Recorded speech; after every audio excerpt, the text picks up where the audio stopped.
Assalamualaikum warahmatullahi wabarakatuh. Selamat pagi waktu Indonesia bagian Barat. Sekarang saya masih di Padang, di sebuah tempat di kawasan pinggiran Kota Padang. Secara tradisional, tempat ini disebut dengan Lubuk Minturun. Ya. Jadi disinilah saya membuat video ini, video yang akan diarahkan untuk menyambung apa yang sudah kita sama-sama bicarakan pada video sebelumnya. Ya, ini adalah video kedua dengan tema yang sama yang membahas tentang konsep atau postur hukum sebagai sebuah sistem. Itu yang kita bisa katakan pada kesempatan ini. Pertama ini bahwa antara hukum dan sistem itu adalah dua hal yang tidak mungkin kita pisahkan. Ya, mereka seperti seolah-olah hukum itu memang ditakdirkan terlahir dan mempertahankan eksistensinya sebagai sebuah sistem. Ya. Hukum ditakdirkan terlahir dan mempertahankan eksistensinya sebagai sebuah sistem. Itu yang kita tahu, bahwa hukum itu sendiri sebetulnya adalah sebuah sistem. Ya. Kita melihat ada aturan-aturan yang menjalin relasi ya, secara logis antara satu dengan lainnya. Diharamkan untuk terjadi pertentangan antara satu dan lainnya. Dan sementara itu juga aturan-aturan itu juga menjadi sesuatu yang tidak begitu ada artinya, seolah hanya sekedar serangkaian huruf-huruf mati yang tidak memiliki kemampuan erektif atau kemampuan eksekutif. Ya, ketika dia tidak memiliki sistem yang akan mengampu dia. Ya. Jadi dia membutuhkan sistem ini, sistem yang kemudian akan mengampu hukum itu sehingga hukum itu bisa diorbitkan, ya, bisa beroperasi dia, ya, bisa tegak, bisa berdiri, ya, bisa menggapai atau mengejawantahkan atau mewujudkan semua tanggung jawab sosial, tanggung jawab moral, tanggung jawab teknis yang ada di bahu hukum positif itu sendiri. Ya.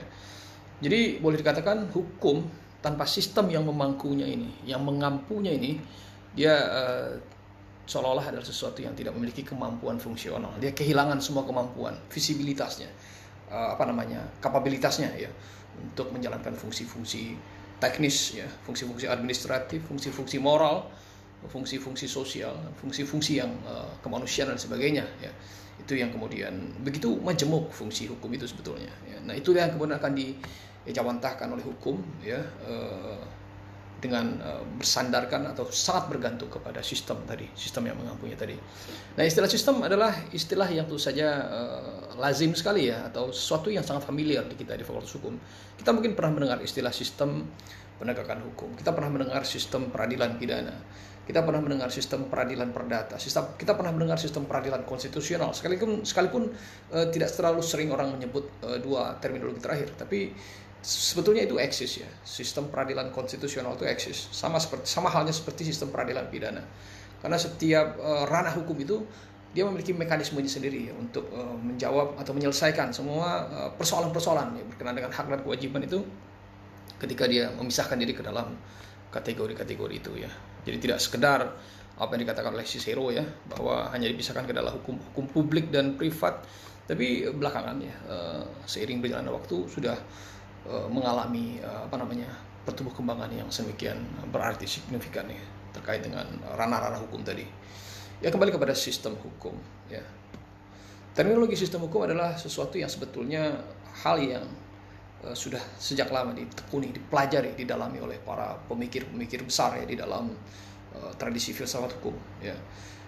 Dan juga sebetulnya dia sudah dipelajari juga tidak hanya filsafat hukum ya sebetulnya yang ambil bagian ya untuk meramaikan panggung perhelatan ini. Juga ada teori hukum, teori hukum yang juga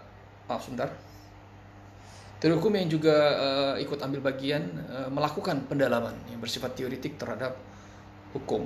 Hanya barangkali bedanya kalau filsafat hukum mencoba mendalami atau menjelaskan sistem hukum dari perspektif yang abstrak sekali, sangat abstrak, sangat konsepsional. Sementara teori hukum mencoba lebih membumikannya, sekalipun dia tidak terlalu empiris seperti halnya yang dilakukan oleh ilmu empiris. Dia mencoba bertahan pada tataran permainan yang di tengah-tengah. Ya. Jadi dia mencoba melihat hukum dari sudut pandang yang lebih luas begitu ya. Karena memang riset-riset teori hukum memiliki karakter yang seperti itu, ya, bercorak interdisipliner. Dia mencoba menggabungkan berbagai temuan-temuan yang dihasilkan oleh ilmu-ilmu lain, termasuk filsafat hukum, termasuk juga ilmu-ilmu empirik, untuk memberikan sebuah postur yang lebih sempurna tentang hukum positif ya. Jadi kalau dia bicara soal sistem hukum, berarti dia juga akan melibatkan teman-teman dari filsafat hukum, teman-teman dari ilmu-ilmu empiris, bahkan ilmu hukum sendiri barangkali ketika memang itu dianggap relevan dengan kebutuhan penelitian, maka itu bisa dihimpun oleh teori hukum untuk kemudian sintetisasi ya, sehingga kemudian menghasilkan sebuah deskripsi atau gambaran tentang hukum, tentang sistem hukum yang jauh lebih memuaskan, lebih sempurna dibanding apa yang telah dicapai oleh filsafat hukum dan ilmu lain. Jadi itu teori hukum ya. Dia sebetulnya tidak hanya bicara soal sistem hukum, dia juga bicara tentang kritik ideologi ya. Ada begitu banyak aspek yang telah mencuri perhatian teori hukum untuk melakukan pendalaman kepada aspek itu, aspek dalam hukum itu.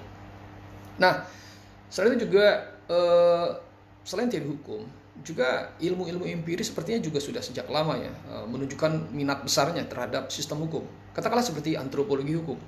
Antropologi hukum juga sudah kita sinyalir ya dari sejak awal dia memproklamirkan diri sebagai sebuah ilmu yang otonom atau independen. Dia sudah juga terlibat dengan pendalaman-pendalaman yang bersifat sistemik ini atau ke dalam sistem ini ya. Sebagai contoh barangkali kita semua pernah mendengar istilah perbandingan hukum ya. Ini adalah hal yang sebetulnya sudah dijejalkan pada perkuliahan pada tingkat S1 ya, perkuliahan perbandingan hukum. Nah, secara paradigma sebetulnya perbandingan hukum adalah sebuah cabang dari antropologi. Karena yang ingin didalami oleh perbandingan, sebuah pendekatan yang bersifat perbandingan adalah tentang budaya dari sistem hukum yang ada di dunia ya. Atau sistem hukum yang diterapkan di dalam sebuah periode tertentu dalam waktu dan kemudian dianut di dalam suatu tatanan masyarakat tertentu. Jadi dibicara tentang budaya hukum. Jadi memperbandingkan budaya sistem hukum yang satu dengan budaya sistem hukum yang lain. Ini dilakukan oleh antropologi sejak lama. Jadi riset perbandingan sekali lagi merupakan riset yang menjadi milik dari antropologi ya. Sebagai contoh misalnya ada sebuah studi yang mencoba membandingkan sistem hukum Indonesia dengan Singapura. Ya, itu yang akan dilihat saja mungkin dari sisi substansi atau dari sisi prosedural mungkin ada banyak kemiripan yang terjadi yang kita temukan di dalam dua sistem hukum ini, tapi terkait dengan budaya itu saja ini akan berbeda karena ada juga sebuah pepatah yang mengatakan atau adagium bahwa hukum itu tumbuh bersama bangsa. Itu saja yang menjadi jiwa dari bangsa itu adalah hukum itu sendiri ya. Oleh karenanya hukum Indonesia adalah hukum yang menjadi jiwa dari orang Indonesia ya, lahir di sana, bertumbuh kembang di sana ya, menjadi bagian dari budaya Indonesia. Nah, itulah yang kemudian akan diekspos atau digali lebih jauh oleh antropologi, ditunjukkan di situ di mana kesamaan kemudian di mana perbedaan-perbedaan itu ya. Nah, itulah yang kemudian akan disodorkan kepada kita ya, sehingga kita bisa mendapatkan gambaran tentang identitas dari sistem hukum suatu bangsa itu ya, termasuk identitas sistem hukum Indonesia ya. Bagaimana dia bisa dibedakan dari sistem hukum Singapura. Itu tugas antropologi. Jadi artinya ya sekali lagi bahwa antropologi sebenarnya adalah ilmu empiris yang juga sudah sejak lama ya melibatkan diri dalam pendalaman ke dalam aspek sistem ini dalam hukum. Jadi itu yang akan semakin mempertajam barangkali visi kita tentang ilmu-ilmu yang mendalami sistem ini. Tidak hanya filsafat, tidak hanya teori hukum, tapi juga ada antropologi yang juga telah turut meramaikan ya panggung perhelatan dari studi-studi terhadap sistem hukum ini. Nah, di luar antropologi juga ada sosiologi hukum yang suatu ketika juga akan menunjukkan minat besarnya terhadap sistem hukum ini. Ketika sosiologi hukum bicara tentang efektivitas dari sebuah sistem penegakan hukum, ya, atau sosiologi bicara tentang bagaimana sistem hukum sebuah bangsa itu memiliki karakter di mana hukum itu hanya tajam ke bawah, tapi tumpul ke atas.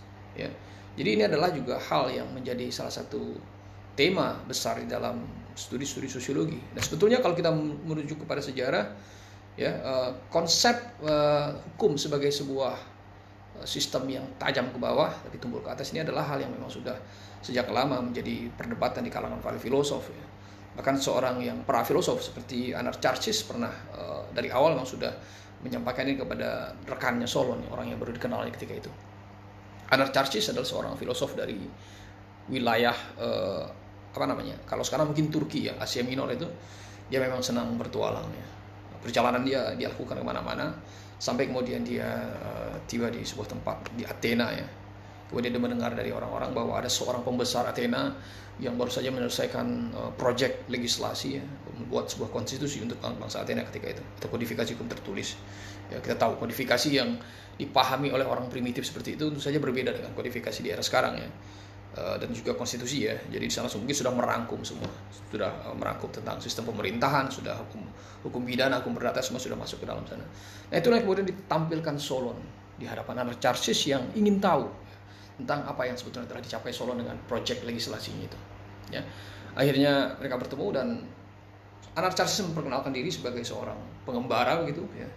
Kemudian dia mengkritik, ya, atau memberikan pendapatnya tentang apa yang telah dicapai Solon dengan undang-undang. Dia mengatakan bahwa peraturan legislatif yang kau buat di situ itu sebetulnya tidak lebih dari jaring laba-laba. Artinya bahwa itu hanya akan mampu menangkap serangga-serangga yang kecil, seperti jaring laba-laba, hanya mampu menangkap nyamuk, menangkap lalat seperti begitu, ya.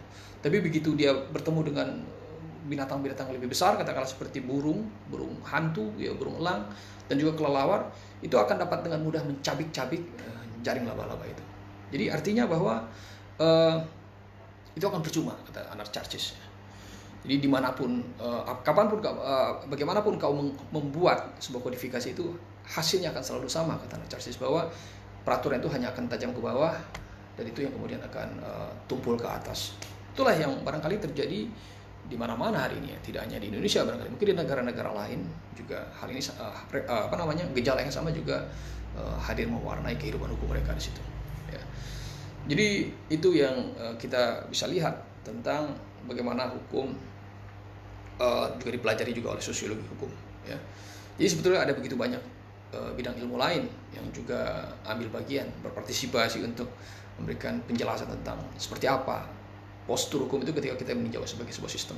Tapi setidaknya di bagian kedua ini kita sudah mulai menemukan semacam gambaran yang lebih luas, ya, tentang eksistensi dari sistem sebagai objek yang juga dipelajari oleh ilmu-ilmu yang mempelajari hukum. Jadi tidak hanya hukum yang dipelajari oleh ilmu-ilmu ini, tapi juga sistem yang mengaku hukum itu juga menjadi hal yang juga telah sejak lama, ya, menjadi perdebatan di kalangan peneliti-peneliti atau para ilmuwan-ilmuwan yang menekuni, ya, masing-masing ilmu ini.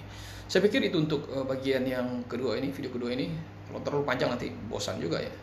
Oke, itu yang saya bisa sampaikan. Terima kasih sebelumnya kepada pemirsa yang telah meluangkan waktu, menyempatkan diri untuk menyimak, ya, sepenggal dari keluh kesah saya tentang konsep hukum sebagai sebuah sistem ini. Oke, terima kasih banyak.